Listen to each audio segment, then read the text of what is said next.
Une fois, il y avait un bûcheron avec 2 enfants et leur belle-mère. Le nom du garçon était Ansel, et le nom de la fille était Gretel. Ils vivaient si mal que parfois, il n'y avait même plus rien à manger.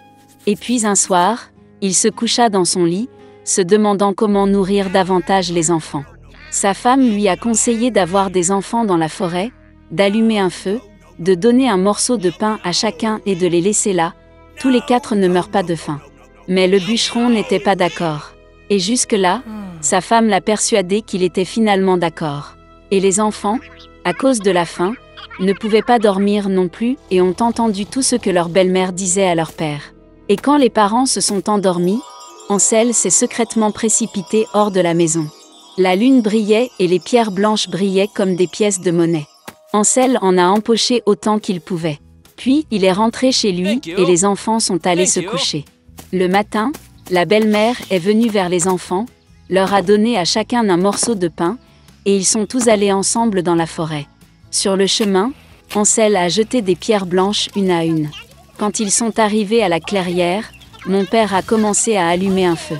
Il a ordonné aux enfants de s'asseoir près du feu et de s'assurer qu'ils ne s'éteignent pas, pendant qu'eux et leur belle-mère iraient chercher plus de bois de chauffage. Ils s'assirent, fatigués, et s'endormirent. Quand les enfants se sont réveillés, c'était une nuit noire tout autour.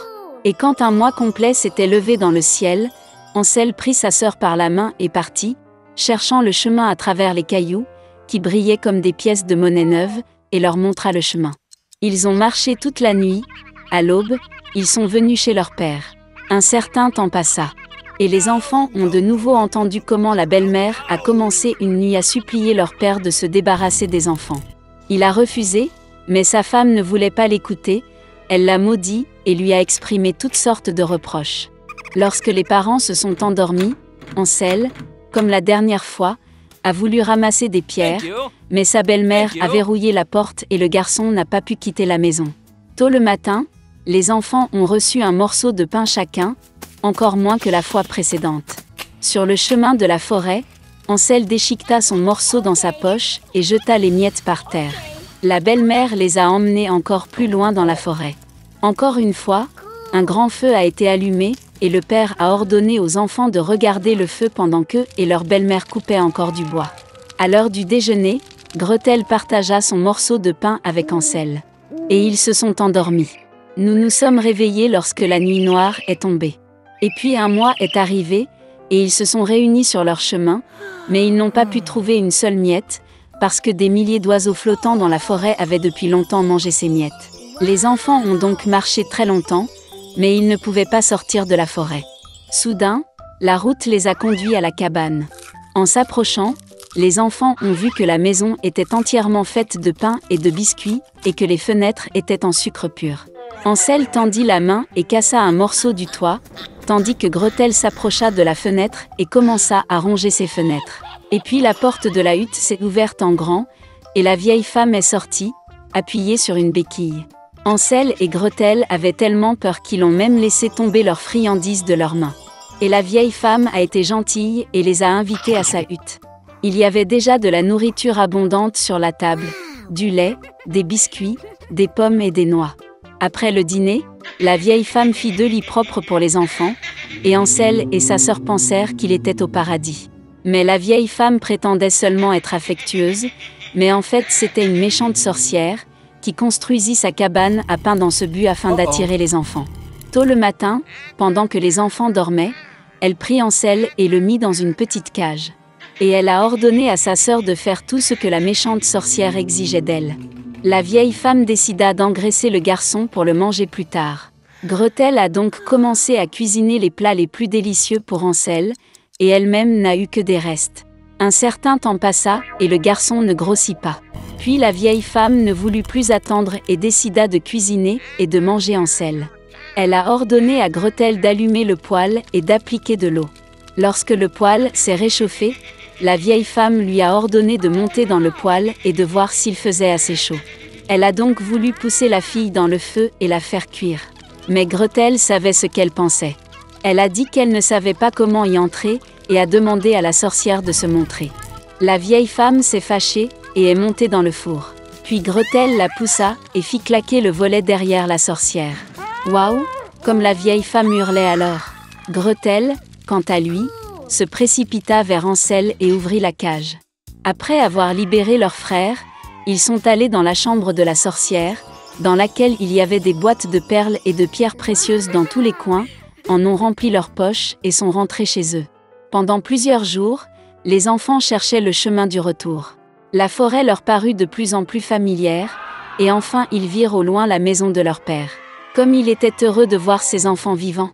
Hansel et Gretel versèrent sur le sol toutes les perles et pierres précieuses qu'il avait prises à la sorcière. Il n'y avait pas besoin de penser à la nourriture. Et ils ont commencé à vivre et à se réjouir. Et le père a chassé la méchante belle-mère de la maison. Il était une fois un riche marchand qui avait 3 filles. La plus jeune des filles s'appelait Beauty. Les sœurs ne l'aimaient pas car elle était la préférée de tout le monde. Un jour, le père allait se rendre en ville et demanda à ses filles quoi apporter en cadeau.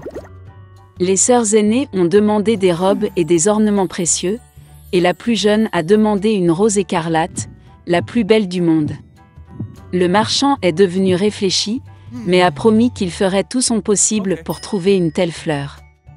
Et prenez la route. Le père a rapidement trouvé des cadeaux pour les filles aînées, mais pour les plus jeunes, il ne pouvait pas les trouver. Chaque rose que le marchand rencontrait sur son chemin était plus belle que la précédente. Partout où il regardait. Et puis la route l'a conduit dans une forêt dense. Il faisait très sombre et froid là-bas. Soudain, des lumières sont apparues au loin. En approchant, le marchand aperçut un immense château ancien, tout en or et diamants. En entrant dans sa porte, il entra dans une salle pleine de joyaux. Il a vu qu'il y avait une table au milieu de la salle, et qu'il n'y avait pas de vaisselle dessus, et que tous les plats étaient en argent et en or.